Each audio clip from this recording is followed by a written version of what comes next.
সন্ধ্যা নেমেছে অনেকক্ষণ। বোসপুকুরের পিছনে বাঁশঝাড়ের পাতার ফাঁক দিয়ে গোল থালার মতো চাঁদের খণ্ড খণ্ড অংশ দেখা যাচ্ছে। আজ দোল পূর্ণিমা। চাঁদের রং এখনো হলুদ হয়নি, কেমন ইট রঙা যেন, বিবর্ণ আর ম্যারম্যারে। সারাদিন হুটোপুটির পর সারা পাড়া শান্ত এখন।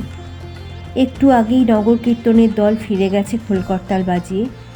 পুকুর পাড়ে পা ঝুলিয়ে বসে আছে নিতাই। মনটা তার ভালো নেই একদম। সেই দুপুর থেকে এখানেই বসে আছে সে। কোনো কিছুই ভালো লাগছে না আজ। এদিকে খিদেটাও চাগার মারছে থেকে থেকে। বাড়ি ফিরলেই গরম গরম ভাত, ডাল, 2-3 রকম তরকারি, মাছের ঝোল। অথচ বাড়ির লোকেদের আজ শত্রু বলে মনে হচ্ছে নিতাইয়ের। এত বড় একটা খবর, অথচ নিতাই কিছুই জানে না। কেউ তাকে একবার জানানোর প্রয়োজন মনে করল না।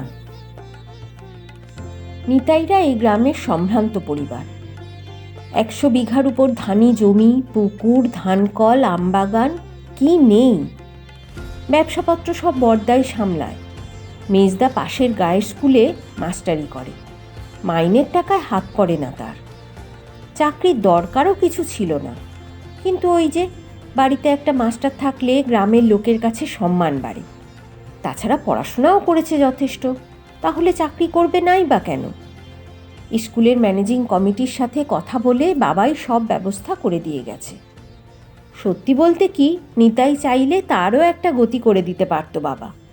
পড়াশোনায় সেও তো খারাপ ছিল না, কিন্তু নিতাই সেই পথেই গেল না। আসলে কোনো কিছুই পুরোপুরি পেয়ে যেতে নিতাইয়ের ভালো লাগে না। না পাওয়াটুকুই তার বড্ড দামি মনে হয়। পেয়ে গেলে আর তার দাম থাকে না। তখন সবই বড্ড খেলো, বড্ড ফক্কিগাড়ি।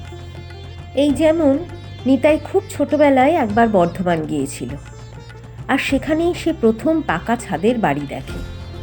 সেই থেকে অমন পাকা ছাদের একটা ঘরের শখ নিতাইয়ের। তাদের গাঁ ঘরে বেশিরভাগই তখন খড় কিংবা টিনের চাল। নিতাই আগে কখনো পাকা ছাদ দেওয়া বাড়ি দেখেনি। কেমন সুন্দর এক টুকরো চৌকো ছাদ, নিকোনো উঠোনের মতো পরিষ্কার। বড়িটা, আচারটা রোদ্দুরে দেওয়া যায়, গরমকালে একটা চাটাই বিছিয়ে শুয়ে পড়া যায় দিব্যি। নিতাই তো ভারী অবাক। তা হলো। বছর 5 বাদে ঝড়ে পশ্চিমের ঘরটার চাল উড়ে যাওয়ার পরে বাবা ঠিক করলো ঘরটা একেবারে পাকা করে ফেলা হবে। সেই মতো কথাবার্তাও পাকা হলো বিশু মিস্ত্রির সঙ্গে। নিতাইয়ের আনন্দ তখন দেখে কি, সারাদিন নেচে নেচে বেড়াচ্ছে। কিন্তু যেই ঘর পাকা হলো অমনি যে কে সেই। নিতাইয়ের মনে হতে লাগলো, এ আর এমন কি ব্যাপার। বরং আগেকার সেই টিনের চালার ঘরটার কথাই বারবার মনে হতে লাগলো তার। বর্ষাকালে কেমন সুর তুলত বৃষ্টির ফোঁটা, চালের বাতায় তার ঘুড়িটা, ছিপটা, আরও কত কি লুকিয়ে রাখার সুযোগ ছিল। দূর, সেই ছিল ভালো। আসলে ছোট থেকেই নিতাই যা চেয়েছে তাই পেয়েছে। সবার ছোট ছিল বলে দাদারাও প্রশ্রয় দিয়েছে খুব। ভালো ঘুড়িটা, লাটাইটা, নাড়ুটা, মোয়াটা না চাইতেই জুটেছে সব। আর পাওয়ার পরেই দেখেছে যার জন্য এত আকুলি বিকুলি সে আসলে তেমন কিছুই নয়। হাতে পাওয়ার পরই উধাও হয়ে গেছে সমস্ত বিস্ময়। এখন তাই নিতাইয়ের কিছুই পেতে মন চায় না। সব কিছু দূর থেকে দেখেই তার শান্তি। প্রাপ্তিতে আকাঙ্ক্ষার নেশা আর উত্তেজনা সে আর হারাতে চায় না। যাই হোক, হঠাৎ এসব বলছি কেন সেইটাই বলি বরং। আজ দোলের দিনের রোদেলা দুপুরে নিতাইয়ের রঙিন মনে এক বালতি গোবর জল ঢেলে দিয়ে গেছেন পুতুল রানী। পুতুলকে নিতাই চেনে সেই জন্মস্তক। কালো কুলো ছোট্ট মেয়ে, পাশের বাড়ি থাকে। সত্যিকারের পুতুল কোলে ফ্রক পরে ঘুরে বেড়াতো এই সেদিনও। ছোটবেলায় কম দিন রান্নাবাটি খেলেছে একসঙ্গে। বাড়ির লোকের মনে যে এই ছিল নিতাই বুঝবে কি করে। একটু বড় হতেই বাড়িতে কানাঘুষো আলোচনা শুরু হলো। পুতুলের আচরণেও কেমন যেন লজ্জা লজ্জা ভাব। নিতাইকে দেখলেই কেমন যেন এড়িয়ে চলে, সামনে আসে না, কথা বলতে চায় না। অনেক চেষ্টা চরিত্রের পর বড়দার মেয়ে বুচির পেট থেকে আসল কথা বের হলো। বাড়িতে সবাই নাকি নিতাইয়ের সঙ্গে পুতুলের বিয়ে ঠিক করেছে। পুতুলের বাড়ির লোকেরও নাকি আপত্তি নেই তাতে। বুচি নাকি ইতিমধ্যেই পুতুলকে নতুন কাকি বলে ডাকতেও শুরু করে দিয়েছে। ব্যাস, শুনেই তো নিতাইয়ের বুকের মধ্যে খুশির দানা ভুরভুরি কাটতে লাগলো। সাবান জলে ফু দিলে যেমন ঠেলে ঠেলে ওঠে রঙিন বুদবুদ, তেমনই আর কি। চোখের সামনে লক্ষ্য প্রজাপতির ওড়াওড়ি। নিতাই তো কলা বিনুনি বাঁধা, চোখে কাজল, নাকে নোলক চেনা মেয়েটা হঠাৎই যেন অচেনা হয়ে উঠল তার চোখে। তারপর আর কি, লুকিয়ে চুরিয়ে দেখা করা শুরু হলো। কখনো আমবাগানের ধারে, কখনো খালপাড়ে, কখনো বা মন্দিরের চাতালে। নিতাইয়ের তখন উড়ু উড়ু ভাব। বাড়ির লোক যখন বিয়ের তারিখ পাকা করার কথা ভাবছে, তখনই একদিন রাতে বিছানায় শুয়ে পুতুলের কথাই ভাবতে ভাবতে নিতাইয়ের দুম করে সেই সাংঘাতিক কথাটা মনে পড়ে গেল। এই যে পুতুল বউ হবে তার, এই যে পুতুলকে দেখলেই লক্ষ্য প্রজাপতির নাচানাচি বুকের ভিতরে, বিয়ে হয়ে গেলে হারিয়ে যাবে না তো সেই সব? আহা, তেমনটা হলে যে ভারী কষ্ট হবে নিতাইয়ের। হাবিজাবি ভেবে সারা রাত কাটল। আর সকালে উঠে প্রথম যে কাজটা করল নিতাই, মাকে গিয়ে বলে এলো এই বিয়েতে তার মত নেই। এরপর নিতাই পুতুলকে এড়িয়ে চলতে লাগলো প্রাণপণে। পুতুল বাড়ি এলেই এদিকে ওদিকে সটকে পড়ে নিতাই। পুতুলের মুখোমুখি হয় না কখনো। পুতুল শুরুর দিকে বুচিকে পাঠিয়ে উত্তর খোঁজার চেষ্টা করেছে বেশ কয়েকবার, নিতাই পাত্তা দেয়নি। মোবাইলে সিম কার্ড বদলে ফেলেছে, নাম্বার দেয়নি বাড়ির কাউকে। থাক, পুতুল বরং দূরে দূরেই থাক, দূরে থাকলেই ভালো থাকবে। ওর ওপর এই অজানা টানটুকু হারাতে দিতে চায় না নিতাই। কিন্তু আজ যা হলো তার জন্য মোটেও প্রস্তুত ছিল না সে। আজ দোল। দুপুরে খুব একচট রং খেলে এক গলা ভাঙের শরবত গিলে বোসপুকুরের পাশে গামছা পেতে শুয়েছিল নিতাই। হঠাৎই পুতুল এসে হাজির। হাতে মুখে গলায় বাদুড়ের রং আর লাল আবিরে ভর্তি। গলার অনেকটা নিচ আর পিঠের পিছনে অনেকটা জুড়ে রঙে আবিরে মাখামাখি হয়ে আছে। দেখেই মাথায় আগুন ধরে গেল নিতাইয়ের। তোকে এমন অসভ্যের মতন রং কে মাখালো রে? কেন, তা দিয়ে তোমার কি কাজ? বাজে না বকে যা জিজ্ঞেস করছি তার উত্তর দে। হিরুদা দিয়েছে। হিরু? কোন হিরু? তুমি চিনবে না, দিঘরেতে থাকে। কে সে? তুই চিনলি কি করে? আর দিঘরের লোক এত দূর এসে তোকে রং মাখাতেই বা গেল কেন? পুতুল একটু লাল হলো কি লজ্জায়।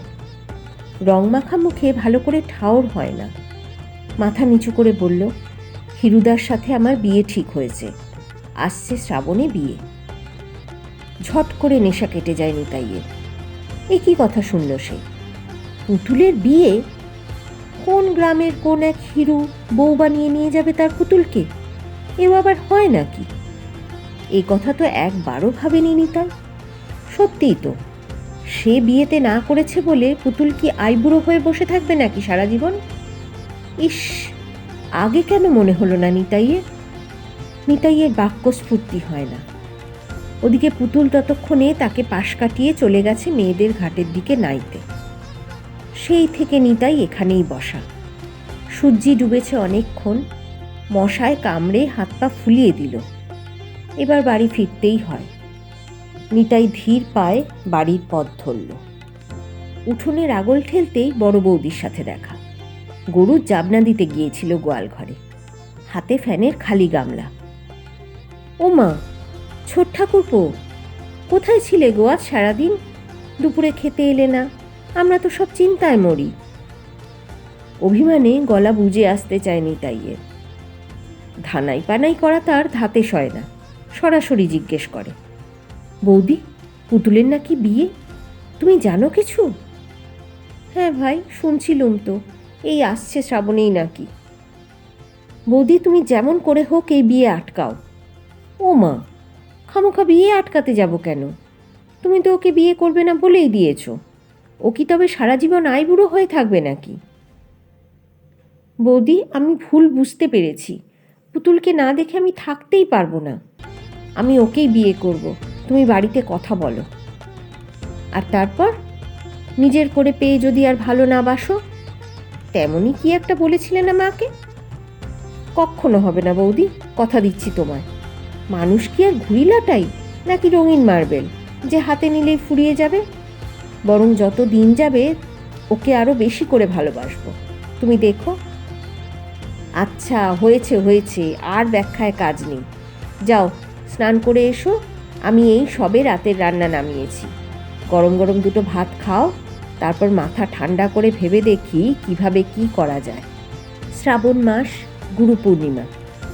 আজও আকাশে থালার মতো চাঁদ উঠেছে।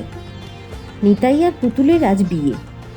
গোধূলি লগ্নে বিয়ে মিটে গেছে, বাসর শুরু হবে আর একটু পরেই। পাশাপাশি বাড়ি, এ বাড়ি ও বাড়ির লোকজন সব মিলেমিশে এক পাশে পুরোহিতদের খাবার জায়গা করছে পুতুলের মা। লুচি দই মিষ্টি দিয়ে তাঁরা আজ পাকা ফলার করবেন। পাত্রপক্ষের পুরোহিত অধীর চাটুর্যে বৃদ্ধ মানুষ, নিতাইদের গুরু বংশ। তাদের বাড়ির পালা পার্বণ শুভ অনুষ্ঠানে তাঁরই ডাক পড়ে। কথা বলতে বড় ভালোবাসেন তিনি।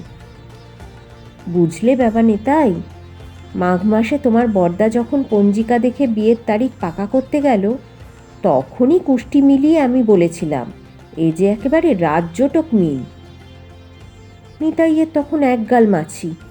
পুরো বলে কি, মাঘ মাসেই এই বিয়ের তারিখ পাকা হয়েছিল? কিন্তু নিতাই যে অন্যরকম শুনেছিল। মাঘ মাসে তো এই বিয়েতে আমার মতই ছিল না বৌদি। তাহলে?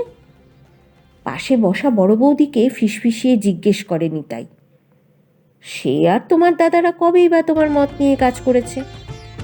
কিন্তু পুতুলও তো জানতো এই বিয়েতে আমার মত নেই। সে তো জানতো বলেই না তোমাকে রাজি করানোর দায়িত্বটা নিজেই নিয়েছিল। কেমন করেছিল বলো বুদ্ধিটা? মানে সবটাই ওর প্ল্যান করে করা। আর তুমিও সব জানতে? উত্তেজনায় তোতলাতে থাকে নিতাই। উত্তরে গরদের আঁচল মুখে চেপে একচোট হেসে নেয় বড় বৌদি। হতভম্ব নিতাই জিজ্ঞেস করে, তাহলে দোলের দিন পুতুলকে অমন করে রং মাখালো কে? ও তো আমাদের বুঝি। সাত সকালে গিয়ে এক গাদা বাঁদরের রং আর আবিরে ভূত সাজিয়ে দিয়ে এসেছিল নতুন কাকিকে।